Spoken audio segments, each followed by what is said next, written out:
Hello guys! So we're checking in here at one of the best 5-star hotel here in the heart of Quezon City. This is the Seda Vertis North. So guys, the last time we checked in here was last 2018. And then this is just the second time around. Pagpasok mo nga ay bubungad sa'yo ang napakalawak nilang lobby. And doon banda yung Mr. Restaurant. Diyan pala kami nag-dinner ng family ko last 2018 for my 40th birthday. And occasionally, bumibisita kami dyan for breakfast. Dahil masarap talaga yung breakfast nila dyan. Napakabilis lang namin mag-check-in and kung mapapansin nyo, napaka-aesthetic ng mga design ng kanilang mga chairs sa lobby. Recently nga ay dito sa dulo nakalagay ang napakagandang Christmas tree nila. Pero ngayon ay ikatatanggal lang. At nagpapalit-palit din sila ng design and seat arrangement sa lobby, especially itong kanilang center display. Kahapon ay napakagandang malaking train and railway Christmas decor ang andito sa gitna. So kapapalit lang yan. Dito naman sa kabilang dulo ay may mini bakery at sa side niyan ay nandyan yung lobby restroom.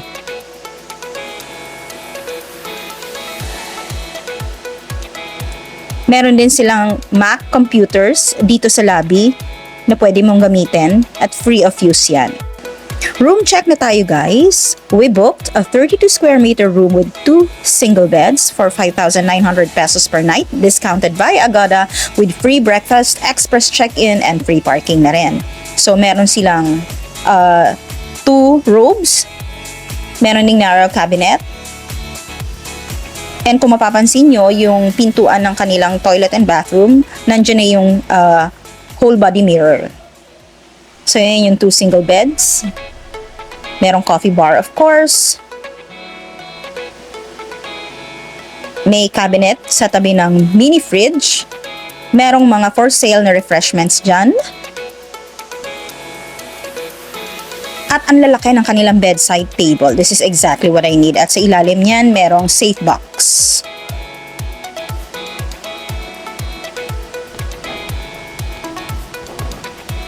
At meron silang blackout curtain.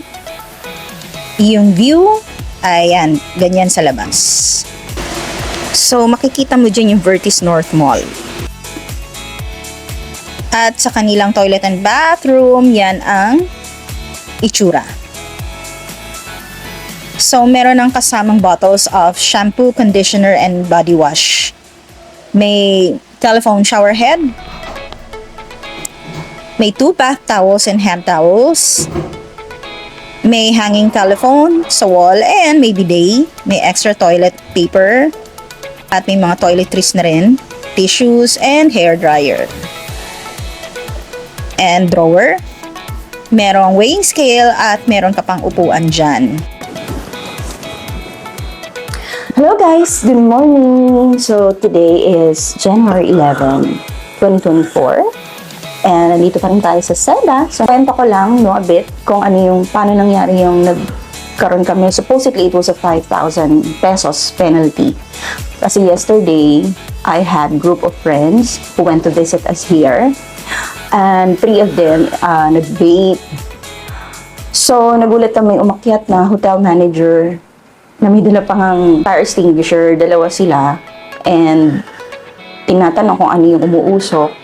Parang si Marlon ang nagsabi na parang vape lang siguro yon kasi hindi kami aware na bawal yung vape. Normally, alam lang namin yung cigarette talaga. That's why I'm telling this to you guys kasi minsan babasahin natin yung ganitong papel pag may binibigay sila upon check-in. Hindi ko to binasa. Nag-browse lang ako ng konti kasi nandito yung oras ng breakfast. Normally, ganun. Ang tinitingnan ko lang dito yung oras ng pool kung kailan nagsasara, di ba? So, nandito yung regarding sa smoking. Nandito sa may parang pinakababa. Ang nakalagay, all guest rooms are non-smoking rooms. Non-compliance will warrant a penalty fee of 5,000 pesos. So, hindi ko to masyadong pinansin. So, bumaba ako, nakiusap ako dun sa reception. Baka naman pwedeng i-waive na lang yung penalty and we'll just take it as a warning na lang, hindi pumayag. Parang the least that they can do is just to lower it to 2,500 pesos. So, syempre, yung aming mga bisita, inahiya naman. So, sila na lang yung nag-contribute para mabayaran yung 2,500. na-shock kami na talagang maniningil sila. Kasi we've been to other hotels here and abroad, no? There were even few times sa Singapore pa nga na alam nating medyo strict talaga sila. Doon talaga, cigarette. Tapos nag-spray lang ako ng Lysol dun sa bathroom. Wala naman. Okay naman. I take this as a warning. Baka siguro masyado silang madami dahil 3 sila nagve-vape dito. So, na-trigger yung smoking alarm. So, kung minsan hindi natin sure no? Masyado tayong nagpapakampante. So, di ba? Sayang din yung pera, no? This is the very first hotel na talagang nagnaningil ng penalty. So, that's why I'm sharing this with you guys. So, take it as a warning. Siyempre, sunod tayo din sa rules ng mga hotels. Kung minsan hindi natin napapansin kung ano yung mga nakasulat lang sa mga binibigay nila. Pero they take it seriously. Especially, this one is Seda Vertis North. So, ayun lang guys. So, share ko lang para, di ba, maging reminder sa ating lahat. So, yun lang. Ngayon, pupunta na kami dun sa breakfast area. Magbe-breakfast kami and I will share to you kung ano yung kanilang mga nakahain this time at Seda Vertis North.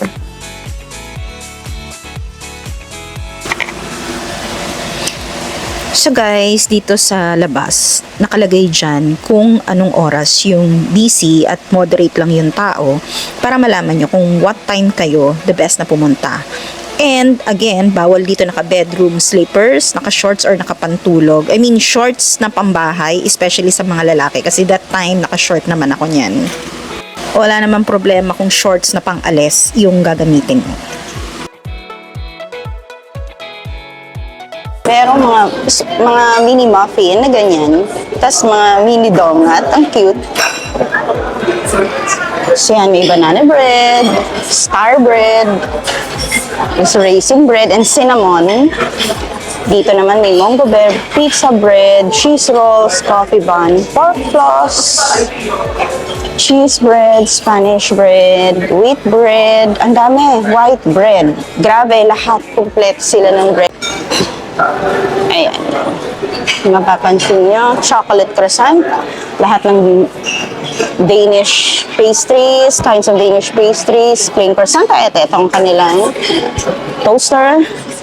So, ito yung kanilang mga spreads. Chocolate sauce to, blueberry jam, strawberry jam, maple syrup, and ito yung kanilang butter. And meron mga waffles and pancakes dyan. Okay, so, yan. Chilled mango juice, chilled apple juice, and detox water. O, di ba? Ano? So, yan. Kita nyo yung kanilang mga kinds of fruits. So, ito naman ang kanilang salad. Meron silang sun-dried tomato pasta. At ang kanilang assorted cold cuts. Ayan. Meron silang cheese and cold cuts. Ito yung gusto ko dyan. And macaroni salad. Meron silang aioli dressing. Meron kanilang salads. Meron silang steamed rice, breakfast sausage, corned beef, and ito yung aking pinaka-favorite, crispy bacon. Also, meron silang roasted potato, pineapple glazed ham, kita nyo guys, and crispy fried fish with garlic aioli dip sauce. Tapos, yan, dyan ka mamimili. Papaluto ka dyan. Ayan yung different kinds of noodles. Tapos ito yung mga sahog mo sa kanilang mga noodles. Okay. Congee. Ito ang kanilang mga toppings. Yan. Ito ang kanilang egg station. So ito yung mga pwede mong isahog sa omelette. Actually, meron naka-ready ditong scrambled egg if you want and hard-boiled egg. Breakfast lang ganisa. Yan. Yan ang kanilang dipping sauce. Sarap to, vinegar with cucumber. Tapos merong, yan, vegetables, pancit, guisado, rice ulit. Sarap! Tuyo! And espada, dried fish. Tapos ito yung kanilang mga sausawan. Oh, may danggit pa! And Champorado. Ito yung kanilang dining area. Ganyan siya kalawak. Hanggang dulo. So yan. Actually, we've been here for like third time already. Kasi, third or fourth time dito sa Misto. This is minsan pagka may mga bisita kami, dito kami pumupunta, dito kami nagbe-breakfast. Or kung minsan, pupunta kami kahit hindi kami mag-check-in sa hotel, nagbe-breakfast lang kami dito. Occasionally. Kasi masarap talaga yung mga selection of foods nila. And 990 pesos pala per head ang kanilang breakfast buffet dito. So, eto yung first part ng aming breakfast. Tapos, ang ganda ng view dun, guys. So, sa labas. Diba? So, yan. Tapos, ito yung kanilang hot choco na ni-request ko. So, tara, kain! Guys, ito yung kanilang champorado. Ang sarap. Grabe yung lapot niya. Tapos, kumuha ako ng tuyo tsaka danggit. Ayun tuyo. Bagay na bagay. Grabe yun.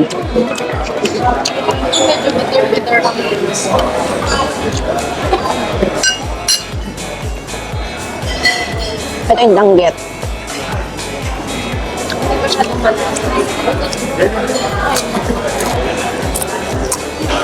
Harap. Ang sarap din ng danggit.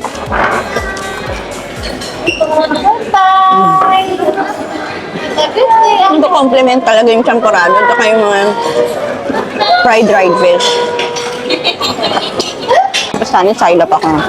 Yung kompleto yung isang cup niya. Tapos guys, meron din silang taho. Ayun o. You can request this kasi wala naman siya dun sa display area ng food. And ito po siya. Tapos kumuha na rin ako ng ang tawag dito, arroz caldo. Paano ka ba yan? Yan, arroz caldo. Tapos meron din ako ng mango juice. Tapos ayun, naubos ko na rin yung hot choco. Mas masarap pala siya pag nilalagyan ng sugar. Ayan yung taho. Ayan yung taho, oh. Kiwi. Akala ko papaya. Melon pala to. Nabudol ako. So guys, puntahan naman natin dito sa third level, ang kanilang pool area. The last time I visited this place was 2018 nga, at parang lumaki yung area kasi dati walang kiddie playground. Tapos ngayon meron na.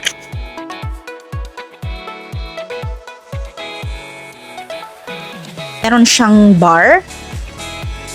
Last time parang wala ito as far as I can remember ha. So medyo mahigpit sila sa swimming attire, so kailangan nyo na proper swimming attire. Ayan yung kids playground. And meron ditong mga food cart. Di pa siya operational. Hindi ko lang alam kung naging operational na yan or magiging operational pa lang.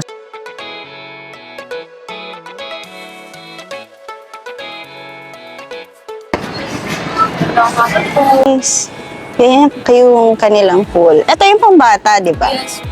So, yun guys, kung mapapansin nyo, ayun yung Trinoma. Ayun yung landmark. Nandun lang siya sa kabila. So, ayan, ganyan siya sa ka-cozy. Tsaka malawak talaga yung kanilang pool area. Saka dito, masarap tumambay. Magka-cocktail ka lang. Especially pag yun nga, sunset. Pwede kayo mag-order dun sa bar nila. Ayun yung bar. So, dito lang. Pwede kayong tumambay dyan. Ang ganyan. Ito ang kanilang gym.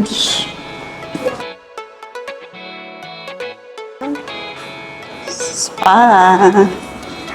Magkano ang rates? Ay, engine pala. Ayan. So guys, if you want na magpa-massage, meron sila dito sa third floor. Same level with the pool area and gym. So meron mga charges. Kung gusto nyo lang. Thank you, kuya. Guys, so nandito tayo ngayon sa 23rd floor. Nahagard tayo ang init dun sa Maple area. So, bale guys, ito yung kanilang club lounge. Lahat ba ng guest room, yung mga guest, may access dito? Ano ma'am, for the executive lounge po, exclusive for clubbing.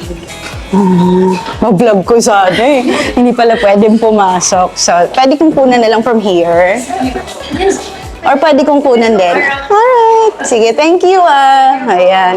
So guys, this one is exclusive for club paying guests. So kung medyo yung room na binook ninyo ay yung medyo mas mahal, so pwede kayo dito mag-access for free. So ayan yung drinks nila. Last 2018 nga ay na-experience ko na rin dito and pinapakita ko lang sa inyo guys. This club lounge is open from 6 a.m. to 10 p.m. So kung medyo yung mas mahal na room ang nabook ninyo, free access kayo dito.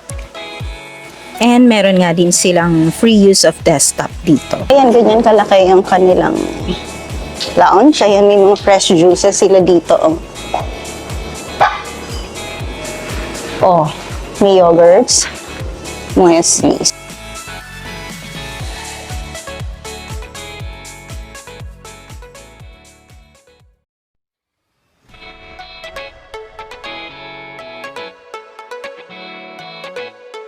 Cuts and cheese, salad bar,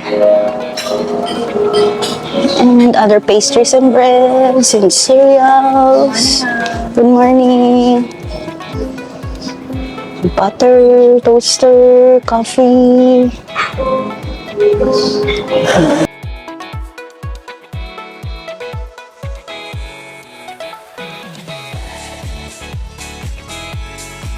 Thank you.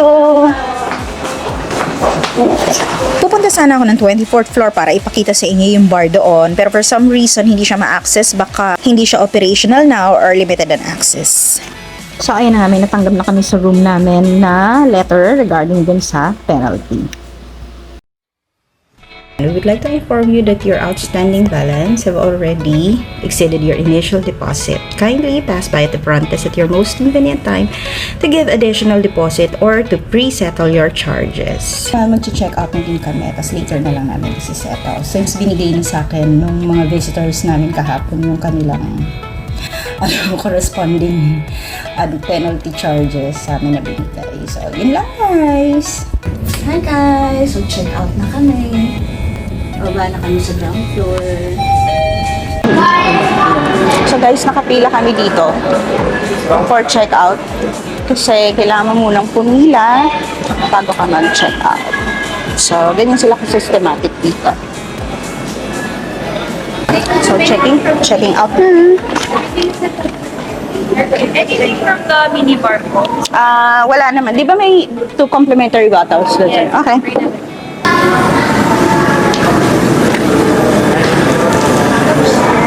Magbabayad tayo ng penalty. 100 pesos.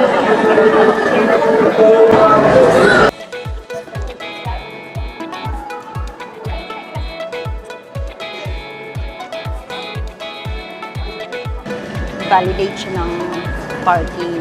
So, yung complimentary pass, papapalit nyo ng check-out pass. Mamaya na lang ipapakita, no?